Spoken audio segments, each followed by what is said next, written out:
जो भाग रहा है कुछ पाने के लिए, खुद तो अकेला है लेकिन अपनी चमक से सबकी जिंदगी रोशन करता है। मुझे तसल्ली दे दे जो तू धारा ढूंढ रहा है, एक सितारा ढूंढ रहा है, दिल से यारा ढूंढ रहा है। सैयारा मतलब वो तारा, फिर भी अपनी चमक न बदले, चाल न बदले और न बदले वो चेहरे। अंबर जैसा एक समंदर, चांद है कश्ती पानी में, देखो जोर जवानी में। एक किनारा ढूंढ रहा है, दिल से यारा ढूंढ रहा है।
हेलो फ्रेंड्स, कैसे हैं आप। उम्मीद है कि आप सब खैरियत से होंगे। फ्रेंड्स, आज मैं आपके लिए हाल ही में रिलीज़ होने वाली मूवी स्यारा लेकर आया हूं। आज इस मूवी का हम मुकम्मल रिव्यू करेंगे। इस मूवी की स्टोरी के बारे में आपको आज की इस वीडियो में बताएंगे कि इसकी स्टोरी कैसी है, इसमें कौन कौन से एक्टर हैं, कौन सी एक्ट्रेस हैं, इसमें इस मूवी के अंदर विलन का किरदार किसने अदा किया, इस मूवी के डायरेक्टर कौन हैं, मौसीकीकार कौन हैं, कैमरामैन कौन हैं, और ख़ास करके स्यारा मूवी की जो स्टोरी है ये किस चीज़ पर मबनी है, कैसी स्टोरी है, लोगों ने इसको कितना पसंद किया, सारी तफसील आपको आज की इस वीडियो में हम देंगे। आगे बढ़ने से पहले आपसे गुजारिश है कि चैनल को ज़रूर सब्सक्राइब करें ताकि इस तरह की वीडियोस आपको बर वक्त मिल सकें। तो फ्रेंड्स, सबसे पहले इस मूवी की बुनियादी मालूमात आप दोस्तों तक पहुंचा दूं। इस मूवी का नाम है स्यारा। इस मूवी की रिलीज़ की तारीख 18 जुलाई 2025 है और ये हिंदी म्यूज़िकल रोमानवी ड्रामा फिल्म है। स्यारा मूवी के हिदायतकार मोहम्मद सोरी, इस मूवी के प्रोड्यूसर यशराज फिल्म्स के अक्षय वधाई नी आदित्य चोपड़ा। मर्जी कास्ट के बारे में अगर हम बात करें कि इसमें कौन कौन से एक्टर और एक्ट्रेस हैं, उसमें आहन पांडे बतौर क्रिश, मौसीकीकार मरकजी किरदार कपूर, यानी इस मूवी के अंदर वो मौसीकीकार का किरदार अदा कर रहे हैं। अनीत पांडा बतौर वानी बत्रा, शायर और राइटर क्रिश की महबूबा का किरदार अदा कर रही हैं, जो कि इन्होंने बहुत ही प्यारा किरदार अदा किया। आलम खान बतौर केवी, गीता अग्रवाल शर्मा बतौर मिसिस बित्रा वानी की मां का किरदार इस मूवी के अंदर अदा कर रही हैं। राजेश कुमार इस मूवी में बतौर मिस्टर बित्रा के वालिद का किरदार निभा रहे हैं। वरुण बदोला बतौर मिस्टर अशोक कपूर क्रिश के वालिद। शाहिद रंडबा बतौर प्रिंस, सिद्धार्थ मक्कर बतौर विनत रवाल मैनेजर। इसके अलावा इसमें और भी बहुत सारे एक्टर और एक्ट्रेस हैं जो इस मूवी में अपना किरदार अदा कर रहे हैं। इस मूवी की अगर हम मौसीकी की बात करें तो मौसीकीकार मुतहिद फनकार मिठोन तनशक बागची सचट पर मेपरा वगैरह। पंसे मंज़र जो म्यूज़िक चलता है, जॉन स्टुअर्ट अडवारी, और इस मूवी की जो दुरानियाँ हैं वो 156 मिनट या 57 मिनट के लगभग है। इस फिल्म को स्यारा मूवी को बहुत ज़्यादा पज़ीराई हासिल हुई और ये मूवी 2024 था 2025 में मुकम्मल हुई। इस मूवी की मुकम्मल कहानी अब आप दोस्तों के सामने पेश करेंगे कि इसकी कहानी कैसी है, इसकी स्टोरी कैसी है। क्रिश कपूर मुंबई के एक खामोश मगर हसीन इलाके में एक मामूली म्यूज़िक स्कूल के टीचर का बेटा था। मौसीकी इसके खून में थी, यानी रग रग में बह रही थी, लेकिन दुनिया के शोर में इसकी धुन कहीं खो गई थी। उसे ऊपर आने का मौका नहीं मिल रहा था, अपनी सलाहियतें लोगों तक पहुंचाने का उसे मौका नहीं मिल रहा था। वो हर सुबह पुराने पियानो पर अपनी माँ की तस्वीर के सामने बैठता, एक धुन बजाता जो नामुकम्मल थी। इसकी धुन में कोई खला था जैसे किसी की कमी हो, जैसे इसकी ज़िंदगी में कोई स्यारा अभी आना बाकी हो। इसका बाप अशोक कपूर एक सख्त गिर आदमी था। क्रिश के ख्वाब इसे बेमैनी लगते थे। ज़िंदगी में रोटी चाय साज नहीं, वो अक्सर कहा करता था। क्रिश ने सीख लिया था कि अपनी धुनों को दिल में छुपाना पड़ता है। एक दिन कॉलेज में दाखिल होते ही क्रिश की ज़िंदगी बदल गई। वो क्लास में दाखिल हुआ तो इसने एक आवाज़ सुनी, नरम, गहरी और गहरे अल्फाज में लिपटी हुई। चुप रहना भी कभी कभी चीखने जैसा होता है। ये वानी पत्रा थी, नए तलबा, शायरी की दीवानी, हर जुमले में कहानी, हर खामोशी में दर्द। वानी की आंखों में कुछ ऐसा था जो क्रिश के दिल को छू गया। वो शायरी करती, वो धुनें बनाता, यूं दोनों की रूहों ने एक दूसरे को पहचान लिया, जैसे तकदीर ने इन्हें पहले ही जोड़ रखा हो। वो दोनों एक दूसरे के करीब आने लगे।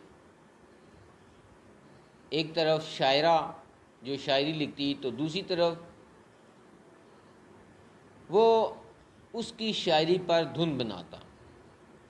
कॉलेज का आखिरी साल शुरू हुआ और दोनों का साथ ऐसा हो गया जैसे लफ्ज़ों में धुन उतर आए।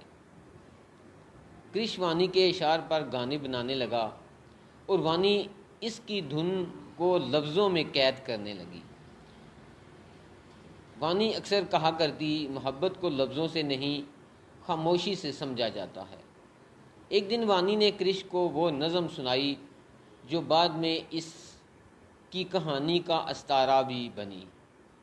स्यारा हूँ मैं, ये इसकी नज़म थी जिसका उन्वान था, स्यारा हूँ मैं तुमसे जुदा मगर तुम्हारे गिर घूमती रहती हूँ। ये बहुत ही प्यारी वानी की नज़म थी। क्रिश का ख्वाब था कि वो एक बड़ा मौसीकीकार बने और वानी इसका पहला नगमा हो। दोनों ने एक संगीत मुकाबले में हिस्सा लिया। क्रिश ने वानी की शायरी पर जो नगमा तरतीब दिया वो सामीन की रूहों में उतर गया। उसे लोगों ने इतना ज़्यादा पसंद किया कि वो नगमा इनकी पहचान बन गया। वानी और क्रिश दोनों का वो नगमा पहचान बन गया। इस दिन क्रिश की आंखों में एक नया ख्वाब पैदा हुआ, शोहरत का नहीं, मोहब्बत को अमर करने का। मगर हर खूबसूरती के पीछे एक आजमाइश छुपी होती है। वानी ने हाल ही में एक लफ्ज़ बोला, स्यारा। पहले तो क्रिश ने समझा कि ये थकन है या परेशानी, मगर फिर वो अपनी नज़में भूलने लगी, क्रिश का नाम, और एक दिन खुद को ही। डॉक्टर ने बताया कि अर्ली ऑनसेट अल्ज़ाइमर यादाश्त की मौत, वो भी जवानी में।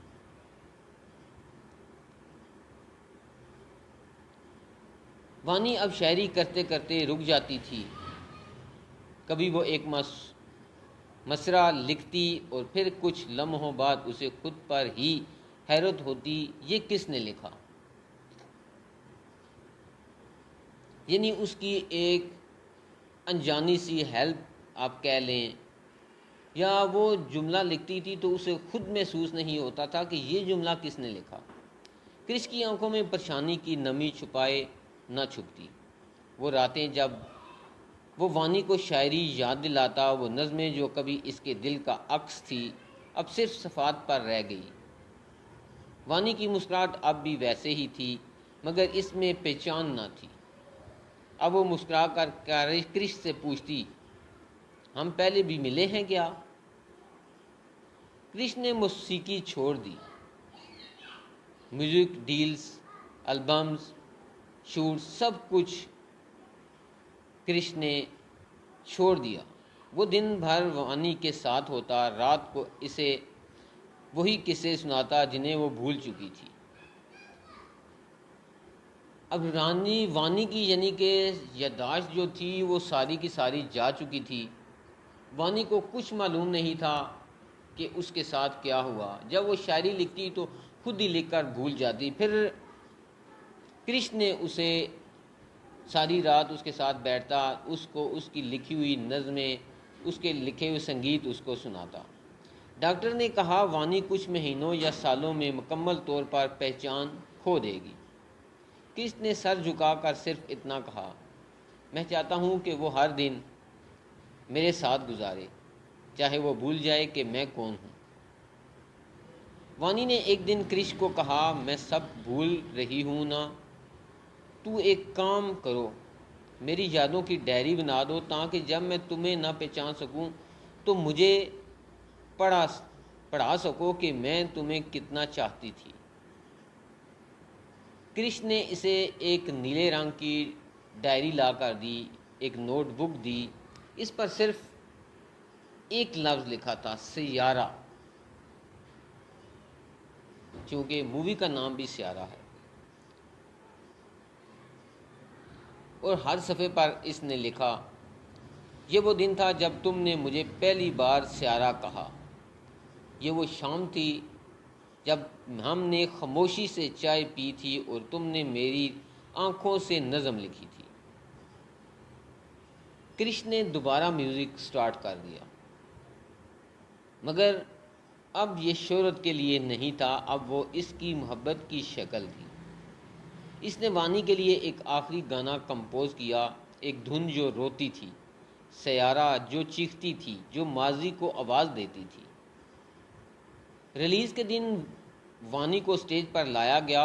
इसने कृष को देखा, मुस्कुराई और इसके कान में सरगोशी की, मैं जानती हूँ तुम वही हो जिसे मेरा दिल पहचानता है, याद नहीं।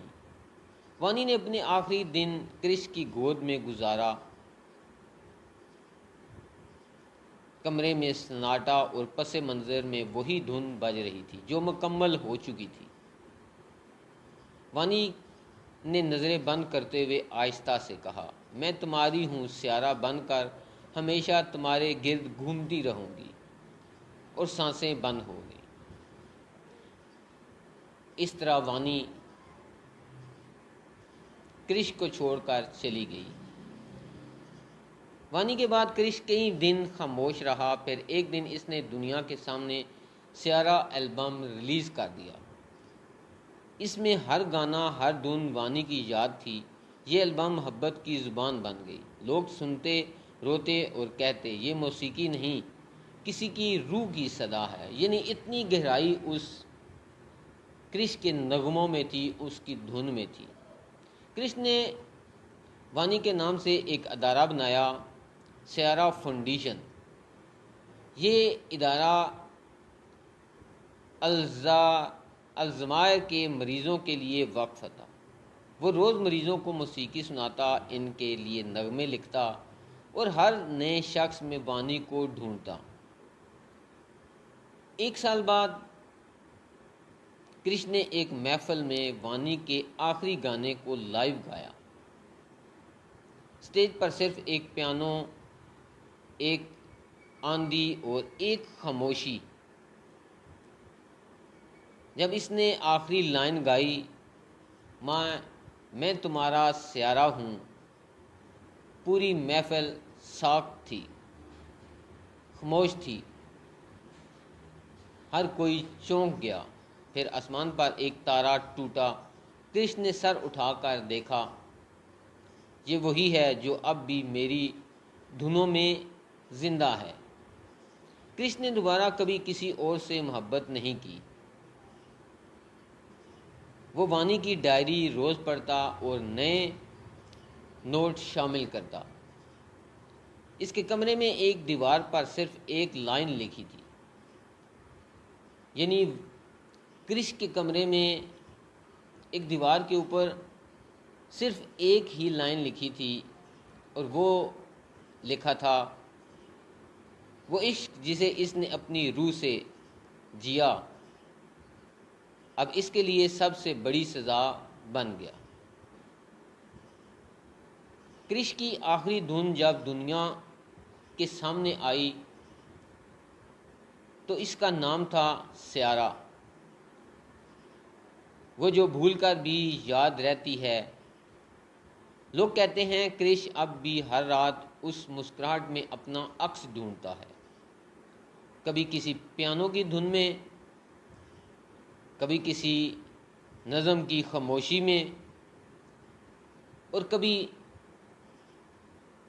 वानी की यादों को याद कर करके उसे ढूंढता है।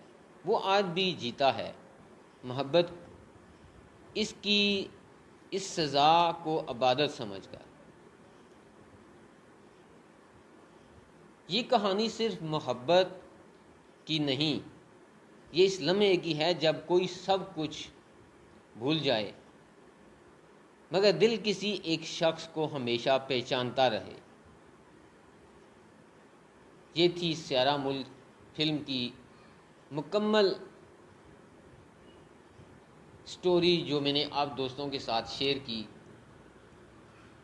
ये एक मुख्तसर सी स्टोरी है। जब आप इस मूवी को देखेंगे, इसकी मुकम्मल स्टोरी जब आप लोग सुनेंगे, जब पूरी मूवी देखेंगे तो यकीनन ये मूवी आपको बहुत पसंद आएगी। तो फ्रेंड्स, ये थी आज की हमारी स्यारा मूवी की मुकम्मल स्टोरी। उम्मीद है कि आपको हमारी आज की स्यारा मूवी की मुकम्मल स्टोरी, मुकम्मल रिव्यू ये आप दोस्तों को पसंद आया होगा। मज़ीद ऐसी वीडियोस के लिए हमारे चैनल को सब्सक्राइब कर लें। मिलते हैं नेक्स्ट वीडियो में।